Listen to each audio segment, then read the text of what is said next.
Les maisons en marbre blanc étaient soigneusement alignées le long de l'allée. Toutes étaient dénuées d'angles et leur base donnait l'impression de fusionner de façon gracieuse avec le sol. On aurait dit qu'un architecte un peu fou avait eu carte blanche pour s'occuper de l'intégralité de la ville. L'allée comportait des arbres soigneusement placés au centre de lopins de terre en forme de croix, carré, triangle ou rond, se suivant dans un ordre précis et à distance parfaitement égale. Des deux côtés de l'allée se trouvaient des canaux en marbre d'1 mètre de large allant jusqu'à 50 cm de profondeur, laissant s'écouler de l'eau claire et pure. Étrangement, le niveau de l'eau ne semblait pas dépasser les 30 cm, là où Léo aurait imaginé qu'il arriverait au minimum à 5 cm du bord, surtout au vu des petites passerelles en marbre créées devant chaque porte de chaque maison. Peut-être était-ce une saison sèche, ou peut-être était-il arrivé un jour où il faisait particulièrement doux. C'était anormal, mais il décida de continuer sa route en destination de la Grand Place comme l'avait suggéré son accompagnateur. Des chiens, des chats, des loutres, différents types d'animaux parcouraient les rues. Tous étaient bipèdes et tous portaient des vêtements que l'on aurait cru tirer d'un livre d'histoire sur la révolution industrielle. Tous le dévisageaient lorsqu'ils le voyaient. Vous pourriez éviter, c'est déjà assez difficile comme ça, et là ça n'arrange pas les choses. Voulut dire le garçon, qui avait rarement l'habitude d'attirer autant l'attention. Pire encore, il vit que derrière Stan, qui semblait observer avec attention et émerveillement chaque maison qui passait, certains individus le suivaient de loin, poussés par la curiosité. Il les regarda en baissant légèrement la tête, et, ne sachant pas quoi faire, leur fit de petits signes amicaux. Grant lui jetait également des regards de temps à autre, et Léo remarqua que sa curiosité était plus qu'embarrassante. Le garçon réunit tout son courage et lui dit « S'il vous plaît, vous pourriez arrêter, ça me gêne énormément. » La loutre regarda à nouveau devant elle et s'excusa. « Oh, désolé, c'est pas tous les jours que quelqu'un comme vous débarque ici, et... Ah, regardez, voici la grande place, notre grande fierté !» Et en effet, ils avaient de quoi être fiers. L'allée s'élargit pour laisser place à une place immense au centre de laquelle trônait fièrement une fontaine en marbre brun, blanc et même quelques plaques d'or par endroits. La statue au centre représentait une loutre en armure soufflant dans une corne de brume assez grosse et finement décorée. Elle semblait avoir pris appui sur le corps inanimé d'un lion dont l'armure semblait avoir été sacrément endommagée. L'eau sortait de la corne et coulait dans un bassin doté de 13 ouvertures. Chaque ouverture était ornée par ce qui semblait être divers blasons, chacun différent de l'autre, et chacun ouvrant sur un des canaux qui descendaient le long des 6 rues sur lesquelles débouchait la Grand Place. Une 7e rue, bien plus large, avait en son centre une digue de plusieurs mètres de large, et semblait être celle qui alimentait la fontaine en eau. Léo s'arrêta pour observer, fasciné par le niveau de détail de l'œuvre, car même si la fontaine ne faisait que 7 mètres de haut, son niveau de finition était exemplaire. Stan arriva aux côtés du garçon. Il lâcha un petit cri d'émerveillement. Grant montra d'un geste exagérément dramatique la fontaine et déclara « Voici la statue construite en l'honneur de Daryl, autrement appelé Daryl le Sauveur. C'est lui qui nous a tous sauvés du règne des Lions et qui a permis à notre peuple de reprendre nos terres. » Stan donna un petit coup d'épaule à son compagnon. « Alors, j'ai bien fait de t'emmener ici, non ?» Le garçon ignora la question, contemplant la statue sous ses moindres détails. Puis il regarda le soleil couchant. Sentant sa douce chaleur, il ferma les yeux et se laissa transporter par le vent et les diverses odeurs de la ville. Quand il les rouvrit, il vit la fenêtre de sa chambre, illuminée par les rares rayons de soleil qui arrivaient à passer au travers des volets. Il poussa un grognement et voulut directement se rendormir, mais fit l'erreur de regarder le réveil. 10h32. Hein ? Ah ! Se rendant compte de l'heure tardive, il se leva précipitamment de son lit, puis se rappela que l'on était samedi. Il soupira, puis hésita à retourner dans ce mystérieux monde onirique peuplé de loutres dont les détails commençaient déjà à s'effacer. Pendant 5 minutes, il ferma les yeux pour essayer de continuer le rêve, mais rien n'y fit. Il restait bloqué à cette dernière image de la fontaine. Dommage, ça avait l'air sympa en plus, pensa-t-il. Puis il se rappela qu'il avait prévu d'aller voir un ami ce jour-là. S'il continuait de traîner dans son lit, jamais il n'y irait et il aurait la flemme de bouger. Se motivant un bon coup, il se leva et s'habilla. Sortant de sa chambre, il constata que la maison était étrangement calme. Ses parents étaient visiblement absents. Son père était parti travailler à l'hôtel de police, mais sa mère... Peut-être avait-elle laissé une note quelque part. Il alla dans la salle à manger pour vérifier s'il y en avait une sur la table. Bingo! Léo trouva un petit papier. Il reconnut l'écriture erratique de sa mère, déchiffra le message et comprit qu'elle était partie faire quelques courses et qu'elle allait faire aussi un saut en centre-ville. Son anniversaire approchant, Léo suspectait qu'elle était probablement partie faire du repérage pour trouver un cadeau. Mais pourquoi ne pas le faire quand son fils était en cours, étant donné qu'en tant qu'écrivaine, elle pouvait plus ou moins faire ce qu'elle voulait? Dans le doute, le garçon évita de tirer des conclusions trop hâtives et partit récupérer de quoi préparer son petit déjeuner. Il ne prit qu'un croissant qu'il enduisit de confiture. Dans 2 heures, il allait manger avec son meilleur ami, donc il était inutile de trop se goinfrer. Ce frugal petit déjeuner englouti, Léo se prépara à sortir. Il enfila une petite veste, puis un gros manteau, mit ses chaussures, se dirigea vers la porte d'entrée, et puis oubliant s'il avait prévenu ou non sa mère de sa journée, se redirigea vers le salon où il prit un stylo et un morceau de papier pour écrire une petite note qu'il déposa à sa place dans la salle à manger. Enfin prêt, il se redirigea vers la porte, puis se rendit compte qu'il avait oublié son portefeuille qui contenait la carte de bus, ainsi que son lecteur MP3 qu'il aurait mieux fait de prendre avec lui la veille. Ceci dit, peut-être qu'avec le MP3, il aurait survécu aux 2 incidents et n'aurait pas obtenu ses pouvoirs. À toute chose malheur est bon, à ce qu'on dit. Ses objets en poche, il se dirigea une dernière fois vers la porte d'entrée, fit une dernière vérification des choses qu'il avait potentiellement oubliées, et nope, c'est bon, on peut y aller. Il ouvrit la porte et sortit. Le ciel était d'un bleu éclatant.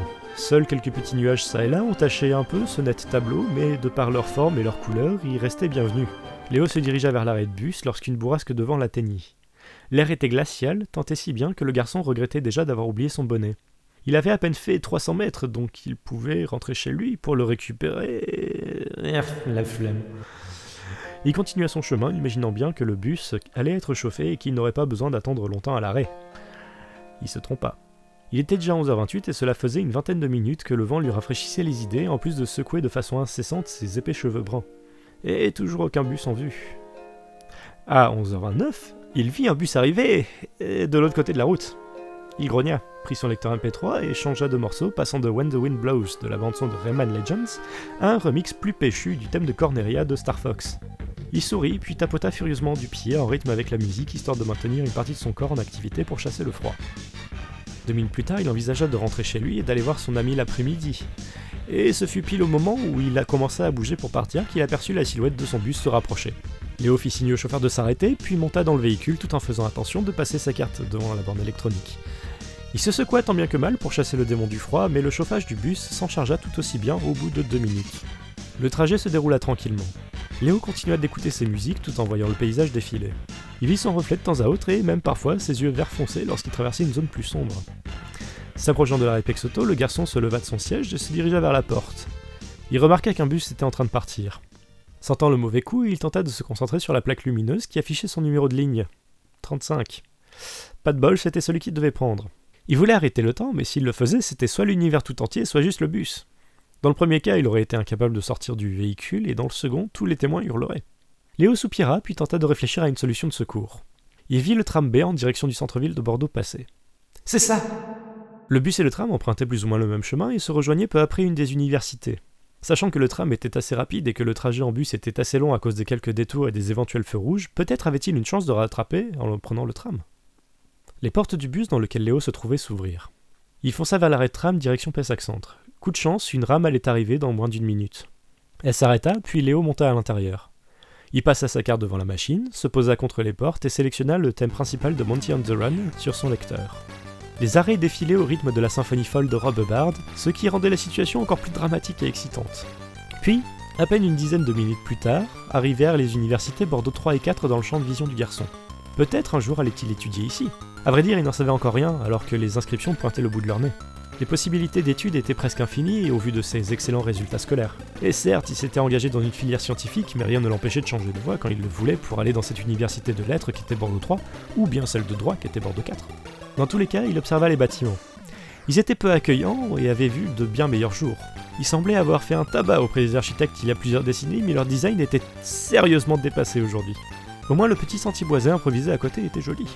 Le tram continua sa route et enfin arriva à la destination tant convoitée, l'arrêt de tram et de bus Unitec.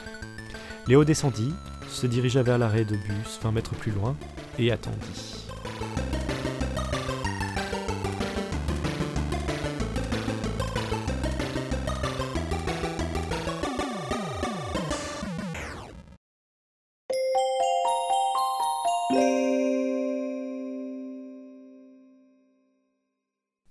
Cinq personnes attendaient à l'arrêt de bus. C'était généralement le signe qu'une dizaine de minutes s'étaient écoulées depuis le dernier passage, ce qui réconforta Léo un peu. Mais désormais, 3 minutes s'étaient écoulées. Avait-il réussi à mettre à l'amende le bus, ou bien était-il déjà passé?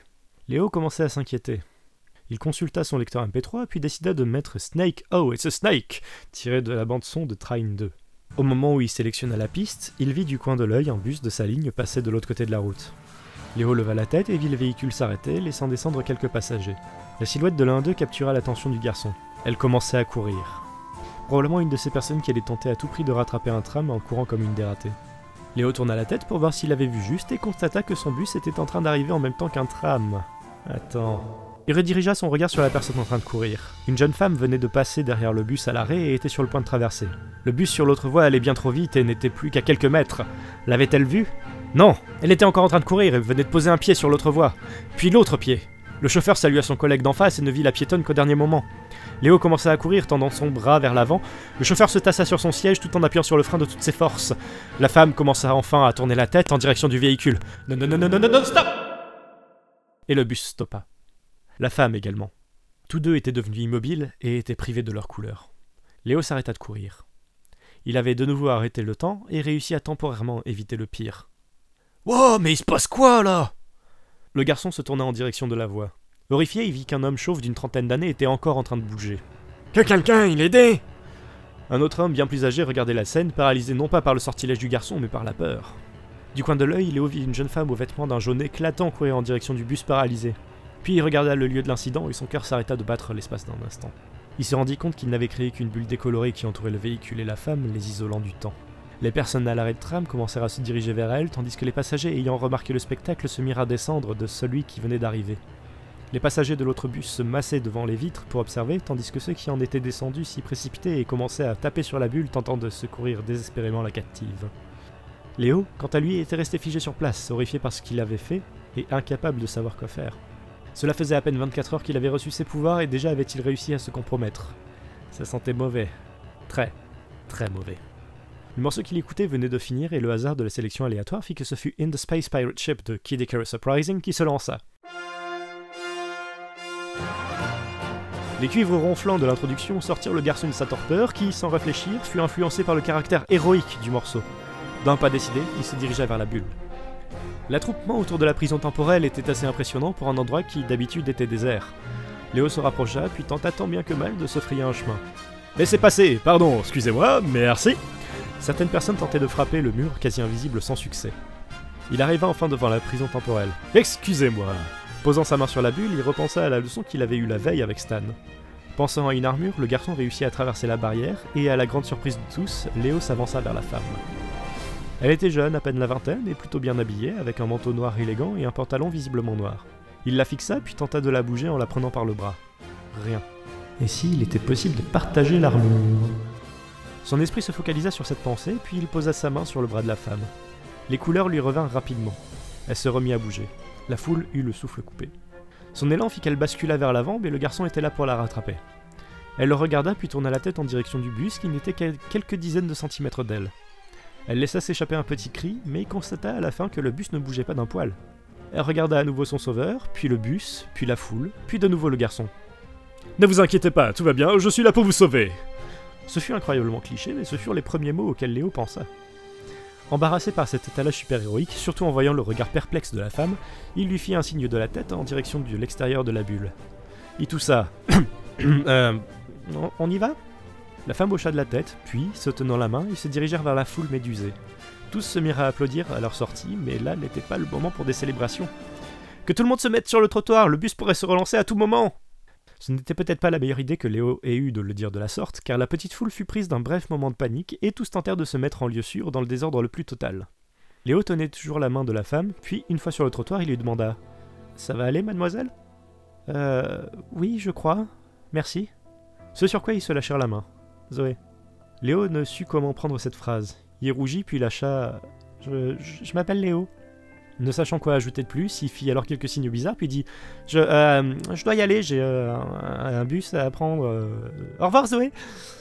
Il lui adressa un sourire gêné, puis la laissa au son des passants qui se réunirent autour d'elle pour voir si elle allait bien, puis partit chancelant vers l'arrêt de bus sous le regard confus de la femme. Une fois tout le monde en sécurité, Léo relança le cours du temps. Comme il s'en doutait, il vit le chauffeur du bus piler pour tenter d'éviter une femme qui n'était plus là. Au vu de la distance de freinage, si le garçon n'avait pas été là, la femme n'aurait pas eu une seule chance de s'en sortir et aurait inévitablement payé une visite à Stan, qui lui aurait probablement passé un savon pour ne pas avoir fait attention en traversant la route. Tandis que le chauffeur tentait de comprendre ce qui lui était arrivé, les gens fixaient le héros avec une étrange fascination mêlée de crainte. Léo, se sentant inconfortable, tenta de faire comme si de rien n'était en regardant son reflet dans une des vitres de l'arrêt. Il constata très vite que quelque chose n'allait pas. Non pas son visage finement taillé, à l'exception de la petite cicatrice sur son menton laissée suite à une partie de basket qui avait mal tourné et des rares points noirs qu'il prenait toujours la peine d'éradiquer chaque matin, mais une partie de ses cheveux était devenue roux et noirs. Ok, ça c'est pas normal, pensa le garçon qui venait de créer une bulle temporelle et de sauver une femme qui avait manqué de se faire écraser par un bus. Dans le doute, il trifouilla dans sa poche et sortit son téléphone. Il activa le mode photo, puis appuya sur le bouton pour activer la caméra faisant face à lui pour mieux voir son visage.